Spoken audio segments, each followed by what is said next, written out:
क्या आप तैयार हैं अपने पोस्ट्स को प्रॉफिट में बदलने के लिए?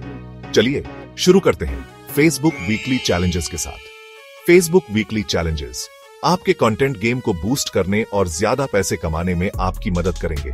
हर हफ्ते आपको मजेदार और एंगेजिंग टास्क्स मिलेंगे जो आपके ऑडियंस को हुक्ड रखेंगे।